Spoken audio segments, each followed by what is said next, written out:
Karima Brown, it's Sunday and it's time for The Fix. First up, the DA is imploding after an internal putsch led by former leader and Western Cape Premier Helen Zille.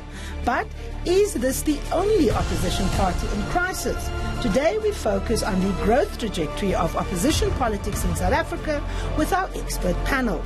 Then we look at why holding those accountable for state capture matters with retired Constitutional Court Judge Johan Kriegler. And economist Duma Kubule tells us what he thinks the role of the private sector is in getting our stagnant economy out of its malaise, as Finance Minister Tito Mboweni gets ready to reveal his medium-term budget policy statement on Tuesday. And as is custom, we take a look at what's made headlines in the weekend newspapers and why. The Fix starts now.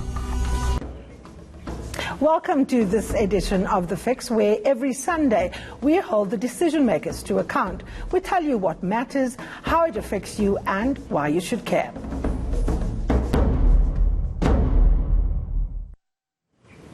Now, the dramatic resignation of former DA leader Mmusi Maimane after a takeover from Helen Zille has everyone wondering who is likely to replace him, considering that Zille has such a tight grip on the party as a federal chair. But the official opposition isn't the only political party in crisis. The EFF is apparently also dealing with its fair share of challenges as it readies for its all-important conference. And given this implosion in the DA, what of smaller parties such as COPE, the United Democratic Movement and the Freedom Front Plus? Joining me this morning to discuss the future of opposition politics is Professor Adam Habib. He's the Vice-Chancellor at Wits University, as well as Professor Andre Duvenage from Wits University and political commentator and analyst, as well as author of the book Can or Could You Vote? Could I Vote DA? Eusebius Mckaiser. Gentlemen, welcome to The Fix. The trajectory for political opposition in South Africa. What is your sense, Professor Habib? Is this a game for the ANC to lose? Do they have the gift of weak and splintered opposition? I think not only do they have the gift of weak and splintered opposition, I think that this past week's decision by Helen Zille will weaken opposition parties in significant ways and undermine the accountability dynamic. I think it's worth bearing in mind that there's 4 separate events. For Helen, even though people may have disagreed with her, they gave her credit for integrity and for building one of the more effective opposition parties and an effective administration. I think people are really shocked at her behavior because it undermines the system. For the DA itself, I think the big strategic question has always been, how do we break in to the black African vote? Because if you don't do that, you can't jump from the 20s to the 40s that create the accountability dynamic. For all of his leadership weaknesses, Mmusi Maimane was strategically taking that issue on. And Helen Zille herself believed that for the last 10 years. Now that she's done what she's done, and we've had the attendant consequences, what happens to that strategic question? You can revert to being a party of minorities and do what Tony Leon did. But if you want to create the accountability dynamic, you have to deal with that question. Professor Duvenage, let me bring you in here. The group that took over from Mmusi Maimane is saying that what disturbed them the most was the departure from liberal values and, of course, the fact that the DA is a party for all. They're a non-racial party. But can you be a non-racial party and not be anti-racist? Doesn't that reduce you to a race denialist? Well, I think this is one of the most difficult challenges for political parties throughout the spectrum. And maybe in some way the Democratic Alliance was more successful than other parties accommodating the different groupings. If you look at their multiracial base, it was a lot better than, for example, the ANC or the EFF or the Freedom Front Plus, however. But it seems very difficult to bring these interests together and to keep them together. And at the moment when you enter a bit of a crisis, and my take on Mmusi Maimane was that his leadership was lacking. He was underperforming as an opposition leader. The committee that he appointed himself identified this. And if we look at the 2019 elections, there was a drop in their support. There was an inability to gain support from the so-called urban black constituencies. And the Democratic Alliance lost about 300,000 votes. And at the end of the day, what should have been a leadership decision turned into a racial contest and a racial battle, and I think this is unfortunate. Which is a great way for me to segue into the question, Eusebius. We've seen a lot of outpouring of support for Mmusi Maimane, who was supposed to apparently be the champion of black interests in the Democratic Party. But the irony, of course, is that Mmusi Maimane is in fact a beneficiary of the much criticized BEE policy that sections of the DA have. He was fast-tracked into politics. He had no experience. He couldn't make it as mayoral candidate of Johannesburg. He couldn't make it as premier candidate. And he was, of course, parachuted because the money and the decision makers, Helen Zille and the party funders, thought that he'd be a good black face for the DA. Can John Steenhuisen build this party in black communities? I don't think he can, Karima, and I think the DA's got a genuine leadership crisis immediately and in the medium term. The problem is that there are many black leaders in the DA that I think understand the strategic challenge that Adam is talking about. They don't have a national footprint and visibility. I'm talking here about the likes of Makashule Ghana, Mbali Ntuli, Phumzile van Dam, maybe has got some really low odds. All of them have got individual traits. Solly Msimanga is another one. Individual traits which, if you could have it as a composite in one person, will give you a better Mmusi 2.0. In the absence of that, I think a John Steenhuisen is actually a strong candidate that will emerge in the months ahead to try and take over from Mmusi Maimane. But the problem is that we live in a country where race does matter. It doesn't matter what comes out of John's mouth. And I actually think he's a very good politician. I think as a former chief whip of the, you and I might disagree on it, as a former chief whip of the DA in Parliament, he was very effective in that role. But we live in a country in which if the next leader is white, and don't be normative about what society you wish we lived in.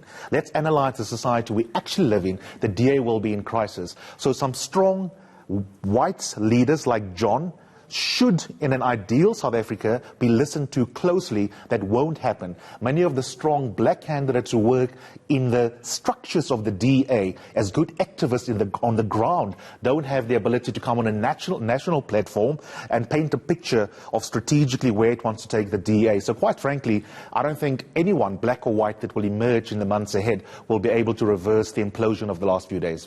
Does that consign the DA to the benches of the opposition in perpetuity? Because presumably people contest politics to take power, and not just in a province. You would likely want to be an alternative government. So I think that there's two problems with the DA. The one is its notion of liberalism, and it's got a very rigid notion of what it means to be liberal. You know, even the notion of the market and the individual, in its origins, was conceived in much more nuanced terms than the fundamentalist terms that actually the DA uses. And if you look at other traditions, which I think Mmusi Maimane spoke to, is you can see liberalism as taking seriously historical prejudice and how to address this. That social justice can be part of the liberal discourse. And actually, I don't think Mmusi Maimane did that effectively, but I don't think Steenhuisen, for all of his good talk, he may be an efficient political administrator, but he doesn't understand that you've got to reimagine liberalism and root it in the realities of this country. And that's what they haven't understood. But the thing, Adam, is you're right about that. Where I was going to disagree until you gave me a fresh question is with the opening remarks of Adam. Everything Adam said I agree with, but where you gave Mmusi way too much credit is that you imagine Mmusi to have quietly, before he goes onto a platform, to have strategized and understood what it means, what liberalism means, what it means to be a social democrat, what it means to be able to marry the values of core liberal principles with something like an egalitarian South Africa, Musi will be at sea in this conversation, Adam. So he doesn't have politics. He doesn't. And just, we've got a Gumbaya attitude, because the guy looks a little bit sad when he looks into the camera and says, my wife and I have decided this isn't the right vehicle for the party we sign up for. Now we want to ascribe to him complexity that he never had. No, okay, let me tell you why I disagree. Because actually I had a conversation with Musi about this when he came in 2015. And what he didn't have is the ability to package that in a communication mechanism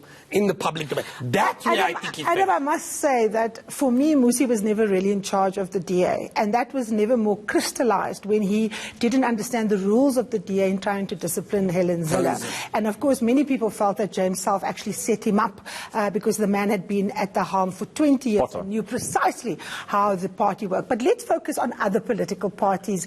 Professor Duvenage, the EFF, of course, is the other party that stands to potentially gain.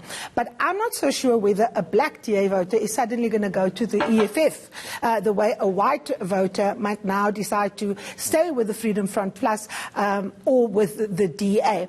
The EFF has its own internal problems. We don't render them as complex. Dali Mpofu, for example, is apparently not going to be standing for a leadership position, and neither is the current Secretary General.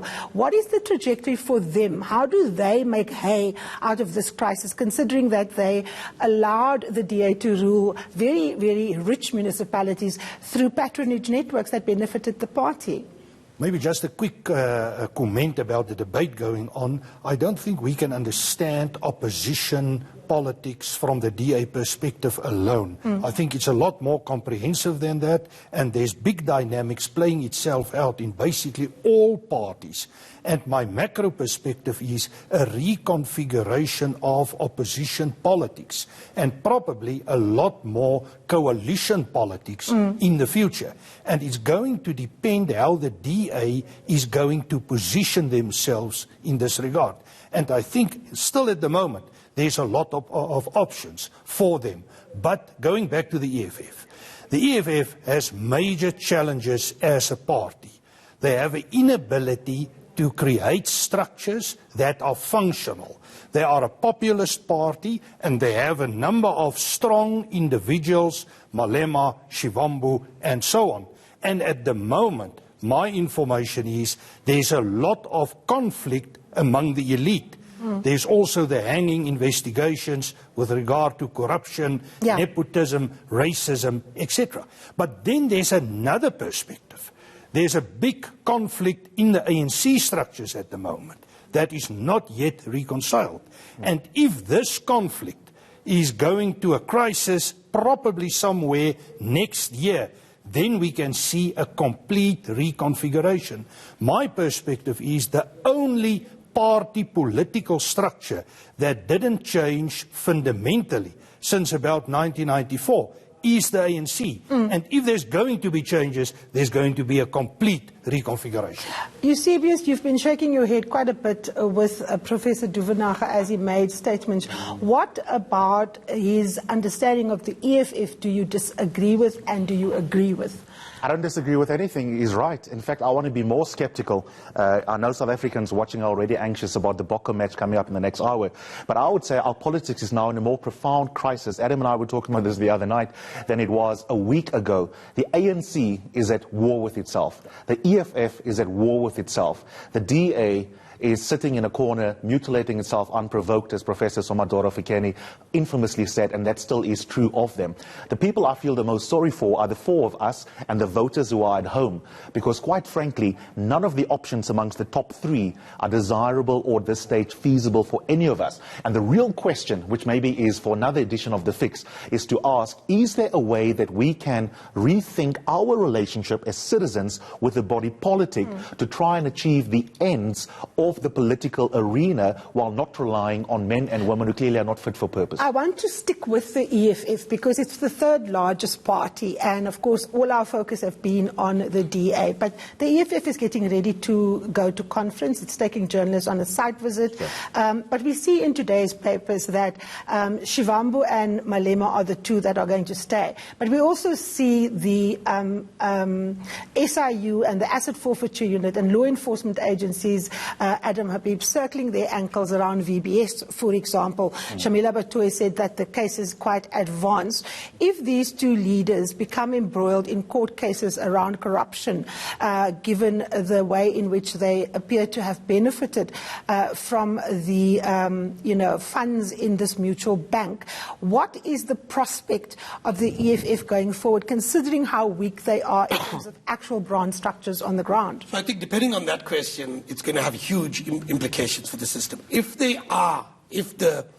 NPA goes after them in a significant way and they are implicated, it will destroy the EFF. Because actually they're the definers of the politics in the EFF. None of the other leaders play and determine the party leadership in a significant way. If, however, they survive that, and the EFF comes out as a more coherent force, I think there's a very, very negative dynamic in the system. Because remember, our system has been defined by patronage and corruption. The implosion of the DA, if that leaves the EFF as the more coherent force, I worry, and I've said this before, it's kind of proto-fascist movement with a propensity for violence and, frankly, a large dose of corruption. And what they'll do is they'll just give credence and consolidate what is the state capture crowd and weaken the attempts to clean up the political system. And that frightens me a hell of a lot. Which brings me to you, Professor Duvenage. Is the EFF just a faction of the ANC, particularly that part of the ANC which has used state capture to enrich themselves? I think the answer is yes and no. In a way, they are always connected to the ANC and the dynamic within the ANC. But I think at one point in time, they decided it's better and more interesting going on their own.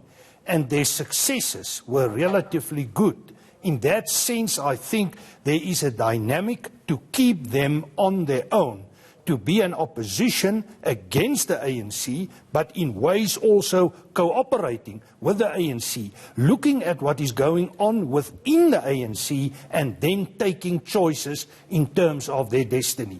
At the moment, I think, depending on what developments there are within the ANC, they can decide to enter that environment or stay outside. Okay. Now, Eusebius, the question of who's going to lead the DA is a critical one, because the DA is very good at coalition politics. But as Jan Joubert have said, it is a bully when it is in coalition politics. It assimilates other parties. It doesn't cooperate with them. So if the future is coalition politics, will parties such as COPE, the IFP, the United Democratic Movement, actually work with them, given that they don't actually like to take those interests of smaller parties into consideration? It's going to be really interesting to see how it plays out, because one of the things that Helen Zille is trying to convince us of in the last week is that we need to take a long view of her political biography, and that when she was running Cape Town during the better parts of her biography, she was able to hold together complex coalitions in the city. The problem is that the DA since then has evolved, and it's become a bigger bully than the nascent coalition politics that it role modeled for us. At the moment, the short answer to your question is that it will be with great difficulty, because they are profoundly arrogant about not wanting to make concessions with any political party where it deems a party to be a minor partner, rather than realizing that the maths don't matter the morning after no one has got 50+1 votes. At that point, you have to go into coalition talks where the other person around the table as an interlocutor you take seriously, even if they only hold one seat around the council chamber. So I think, despite the much punted coalition-era politics that we've spoken about, it is not a silver bullet for governance unless and until we have greater maturity in our political culture. Okay, we've got 1 minute left. I want to quickly just ask all of you the same question. Who will be the next leader of the Democratic Alliance? Adam Habib. I think Steenhuisen. I will go with Steenhuisen. Eusebius? I think Steenhuisen, but you can never leave out Godzilla. Well, there you have it, gentlemen. Thank you so very much for joining us here on The Fix. Up next, Justice Johan Kriegler on the essential role that it is that we need to play to, of course, hold those responsible for capture of the state accountable. Stay with us.